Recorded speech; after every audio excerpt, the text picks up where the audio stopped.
गलवान के बाद से चीनी आयात हिंदुस्तान में 45% का वृद्धि हुई या नहीं, आप बताओ। आप बताओ, गलवान में हमारे 20 जवान अपने आहुति दे, प्राण को आहुति देने के बाद चीनी के साथ हमारे ये कारोबार में इतना बढ़ोतरी कैसे आ रहा है कि 45% वृद्धि होते हैं। चीनी ने पीएम केयर्स फंड में दान दिया और अब सही लोग इस्तेमाल कर रहे हैं, और अभी पॉइंट्स ऑफ ऑर्डर निकालेंगे। चीनी ने पीएम केयर्स फंड में दान दिया और 3,560 भारतीय कंपनियों में चीनी निर्देशक है। आप बताइए, ये छोटे छोटे हमारे प्रश्न है।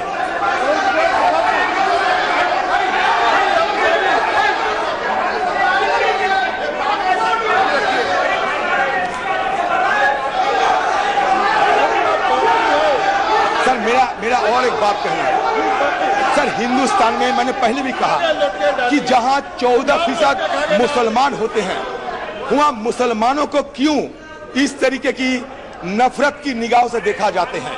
मैं ये जरूर सवाल पूछूंगा, क्योंकि सर अगर खुशवंत सिंह जी, हमारे देश की एक जाने माने पत्रकार खुशवंत सिंह जी, उनका कहना है Indian freedom is written in Muslim blood since their participation in the freedom struggle was much more in proportion to their small percentage of the population। अगर हम सही बताओगे, आप कहेंगे कि हम मुसलमानों को चापलूसी करते हैं। बिल्कुल नहीं, मैं इतिहास की गवाह देना चाहते हैं।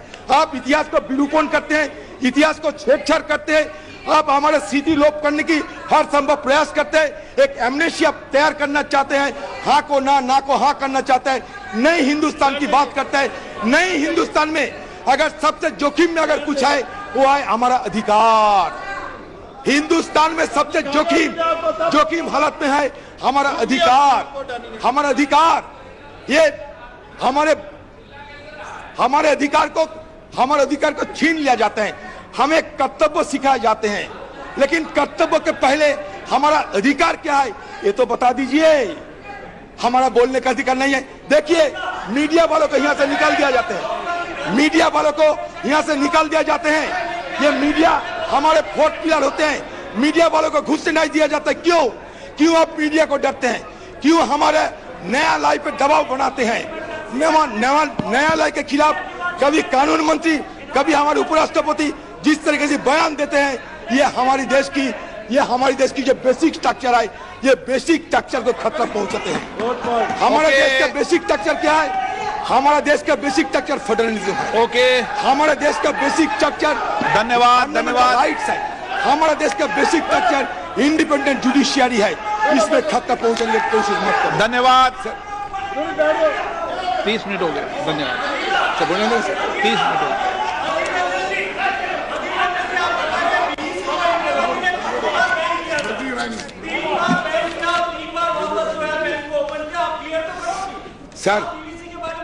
सर अगर आप मौका दे, सारे बात क्लियर करनी है। नहीं, कोई मौका नहीं। आज कुछ बचा के नहीं रखूंगा। इनकी बात क्लियर करनी भी नहीं है। आप तो आपकी बात सर आज कुछ बचा के नहीं रखूंगा सर।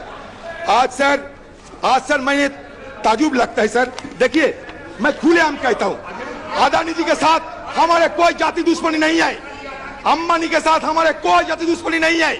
हम भी चाहते हैं हिंदुस्तान में और तरक्की हो और इंडस्ट्रियलिस्ट पैदा हो। हमारे इस सिस्टम पे तर्क है। Thank you. ये सिस्टम के खिलाफ हमारा इल्जाम। दिलीप सेकिया जी सामने से टैगोर की, और किसी के रविन्द्रनाथ जी को सिखाने के रविन्द्रनाथ टैगोर। हाँ, बोल दो। मैं सर बांग्ला में कहूंगा, इंग्लिश तर्जुमा भी करने का मौका दीजिए। बांग्ला में पढ़ूंगा, इंग्लिश तर्जुमा करने का मौका दीजिए। बंगाला वही ट्रांसलेट। হেমর চিত্ত পূর্ণ তীর্থ জাগরে ধীরে এই ভারতের মহামানবের সাগর তীরে। কেহ নাহি জানে কার আহ্বানে, কত মানুষের ধারা দুর্বাস হতে এলো কোথা হতে সমুদ্রে হলো হারা। হেতায় আর্য, হেতা অনার্য, হেতায় দ্রাবিড় চীন, শাকুন্দল মোগল পাঠান এক দেহ হলো। পশ্চিম আজ খুলিয়াছে দ্বার, সেটা হতে আছে কত উপহার। দেবে আর নেবে, মিলাবে মিলিবে যাবে না ফিরে এই ভারতের মহামানবের সাগর তীরে। सर सर मैंने तर्जुमा कर रहा हूं सर, तर्जुमा सुन लीजिए। My heart awake in this holy land of India. It is a place of pilgrimage for nations to mingle in a confluence of humanity.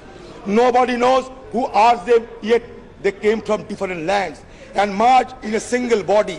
The Aryans, the non-Aryans, the Dravidians, the Chinese, the Scythians, the Huns, the Pathans and Mughals, all of them like so many separate streams flowing irresistibly to loss at the end of their journeys, their individual identities in one vast sea. Now the West has opened its gate. All are collecting its prize gifts, and the same irreversible process of mutual exchange and assimilation is taking place once again in that holy confluence of humanity. तो हमारा देश 4 वेद sir, 4 वेद, 18 उपनिषद, 2 महाकाव्यों की देश है। हमारा देश शंकराचार्य की है।